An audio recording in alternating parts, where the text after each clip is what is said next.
A very good Sunday afternoon to you watching KTN Weekend at 1. My name is Najma Ismail. Now, we're receiving reports of a shooting at a Mombasa church. It remains unclear who was shot and what the motive of the shooting was. Initial reports, however, indicate that one person was killed. Our news crew is following up on this lead and we will keep you informed as the details are received in our newsroom.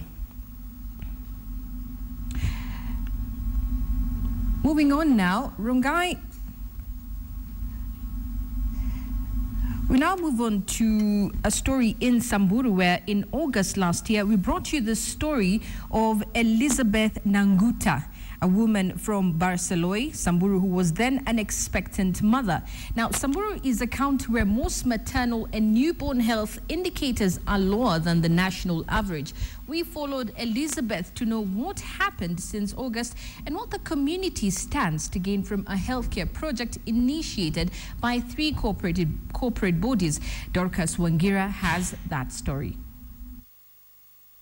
There are places that sleep and wake up with sometimes little and sometimes no ambition. This is Barceloi at the heart of Samburu, a desert that is both life and death, where one is released to focus only on what is essential. Elizabeth Nanguta lives here, and the first time we met her, there was a pulse of life 6 months in her womb. Her child was coming, and she hoped that she would give birth at the Barceloi Health Center. Unless you've walked a mile in a pregnant woman's shoes, you will never really understand how she feels. This road, laced with rocks and thorns in the very remote nerve of Barceloi, is a silent witness to the journeys of many expectant women, some who walk for many kilometers just to get access to healthcare. Her daughter and 4th child, Nayeku, came one evening in the first week of November. I went to the clinic and didn't find a doctor. I came back home and gave birth. Took her to the clinic for an injection the same day. When a woman gives birth at home, she can have many problems. What if a midwife touches infected blood? They should give birth in the hospital. Samburu County still has some of the most grim statistics in maternal deaths. Many women here still die giving life, where maternal health care is not always the first option. For the longest time, health facilities were in poor condition at Suguta Marmar and Barceloi, places long forgotten with no access to roads, insecure and plagued by extremely harsh weather. An upgrading venture driven by private and public partnership is giving new hope to expectant mothers and the entire community. Barceloi dispensary we first reported about pales in comparison to the Barceloi dispensary that you can see now. A better facility that bears a greater promise to the children and the women in this community. A comprehensive project will ensure that no mother dies whilst giving birth and the children live to become healthy Kenyan adults. Nayeku has not yet been baptized. I want her to become a doctor. That's my dream for her. If a child lives long enough, it may not really matter where he or she was born. Nayeku's story represents a village, a community that is coming to birth, whose transition is not immediate or completely perfect. But every day there are nuanced changes, steps closer to better healthcare, better options for expectant mothers, and every child that will be born here. Dorcas Wangira, KTN. Now, Rongai Member of Parliament Raymond Moy is asking the government to deploy home guards and establish a police camp in Salai area. This, he says, will quell cross-border cattle theft between Baringo and Nakuru counties. The MP was speaking at Komasop village where he made locals after over 30 heads of cattle and 114 goats were stolen at Kampi, Turkana 3 days ago. He said stern action ought to be taken by the Jubilee government to secure citizen property. The lawmaker also recommended that an additional administrative unit in Salai should be added in Koisomo sub-location, which he said was being administered rather from neighboring Subukia constituency. Wrestling, which is a big issue in Baringo, has now come into Rongai. But we would urge the government, to set up stations here where we can have more policemen, more APs to deal with the matter. Where Kampi, Turkana was attacked, and I think 30 heads of cattle, 114 goats were stolen. and driven to TIT, Baringo East. We condemn this. But then I think jukumu la serikali ingelikuwa kwamba if we had the provincial administration much closer to these people, then I don't think this it would occur. One serious issue that needs to be addressed is this issue of, in the cases of Northeastern, we have influx of refugees coming into Kenya, and these people are not documented. These people, we don't really know where they're coming from. And there's a lot of weapons coming into Kenya. Now, KANU youth wingers were feared for their ruthless brutality, but there was no fear when thugs attacked 5 KANU youth wingers in 1988. The attack near Dandora dump site left 3 people dead and 2 others fighting for their lives. KTN's Timothy Otieno traced the families of the 2 remaining survivors and filed the following report. December 1988 at Dandora dump site, 5 KANU youth wingers were scouting the area, a daily routine that on that night would change their lives forever. A quick ambush and a small crossfire between the youths and an unknown group left 5 people bleeding and fighting to stay alive. One of them is 55-year-old John Njoroge. He had spotted a group lurking near the dump site and decided to investigate. Katuuliza nyinyi ni kina nani? Sisi tukamwambia sisi ni KANU youth winger. Nao wakatujibu nyinyi ndio mnakataza sisi tufanye kazi yetu. Hakuna lingine ni kufyatua risasi. Njoroge was shot twice. 4 of his workmates got 3 gunshots each.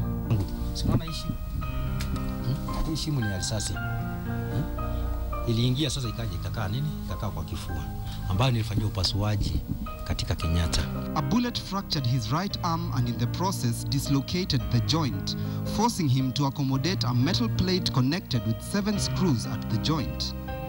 But Njoroge was lucky to escape with his life. 3 of his colleagues died that night, and the only other person who survived the ordeal, Joseph Kamau, passed away last year.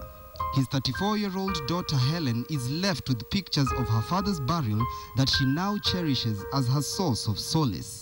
Venye tu maisha yake ilianza kuharibika tu on the spot venye alipata that accident. So unaona maisha yetu ikakuwa ni ile mnabahatisha kukula, mnabahatisha nini. Unaona mpaka wasai hata hivyo ndio tu tunang'eng'ana juu sasa utashindwa ufanye. Helen says her father died with a bullet still lodged in his arm 25 years later. Hiyo serikali ya kitambo mimi naweza nikasema ya hii kutujali tu, kama ilimjali pia sisi watu tungetaka kusoma tuko na majob zetu. Sasa unaona hatukuweza hivyo. The KANU Youth Wingers was an initiative by the then government to engage the youth productively in supporting the police in maintaining law and order. Mtoto wako aende kununulia shukali. Ukimpea shilingi moja ama saa zingine hata ukiwa ni wewe mwanaume na unatembea na bibi yako, unapigwa na bibi yako anashukuliwa hapo. Kulikuwa na ugaidi mkali. Tegemea jirani hapa. Na kweli tumesaidia sababu tuko na upendo. Hata kama tungekuwa na hiyo pesa, tungekuwa kama tumeshalipa. Njoroge feels that KANU neglected them after the incident. And there's no record in the office to show me that even which was transferred and carried over. But I can vouch for the fact that we never had a security force called youth wing. He blames his poor health for his loneliness. His wife took their 6 children with them when she left in 2011. This wooden structure is all John Njoroge has left 25 years after that fateful incident that left him physically handicapped. He says over the years life has been of struggle, regret and much pain, and he hopes that the new year will come with better results, at least health-wise. Timothy Otieno, KTN.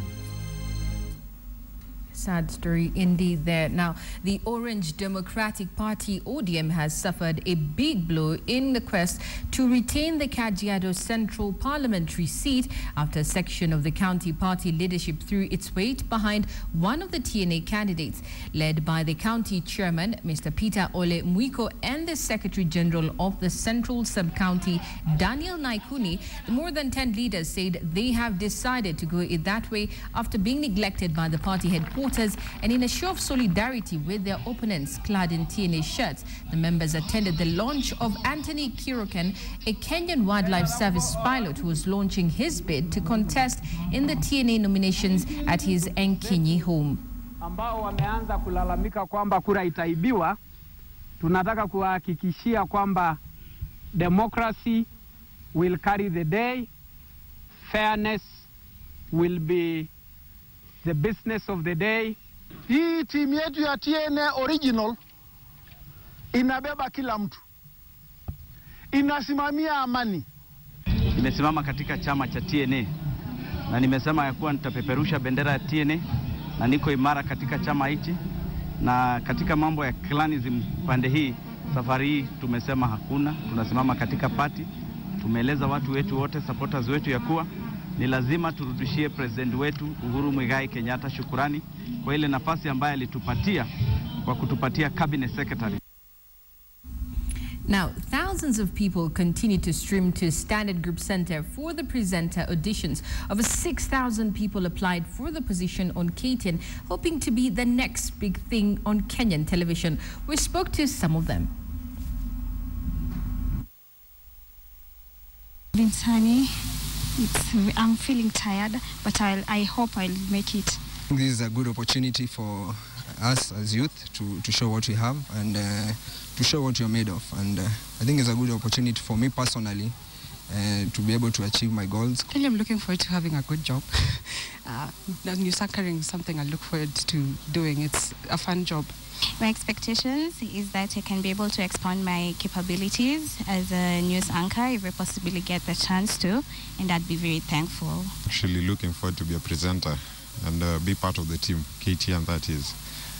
As they say, welcome home, so I feel at home. The presenter is just another opportunity to give me that mileage. I happen to be a professional actor. So being in the industry, I think this is just that platform that I believe that I need to sort of give me that opportunity to maybe enhance my career in one way or another. It's a good thing. It's bringing people together. We want to appreciate. You appreciate one another. You come to meet different people. It's a platform actually to explore your talent, and we appreciate that one. I believe I have what it takes. It doesn't matter. An actor does not die in his own movie. I've decided to make this my own movie so that I don't die. Even if I die, just like the other actors in their own movie, they resurrect again. They have to finish it. And that's my verdict today. Thank you so much. Keep watching The Presenter. Well, good luck to all of them. Now, KTN's video editor, Grace Chebet Kai, is officially taken. The beautiful bride said "I do" at a colorful wedding ceremony to her groom, Bonnie Tunya. The two lovebirds tied the knot at St. Julian's Center in the presence of their family, friends, and colleagues. The Standard Group family joined Grace and Bonnie in celebrating their love. We wish the pair a beautiful marriage.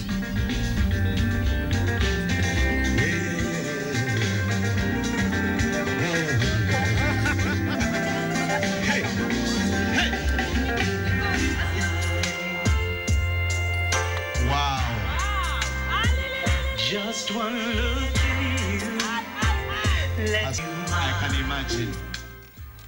Kuna kitu tutamwambia.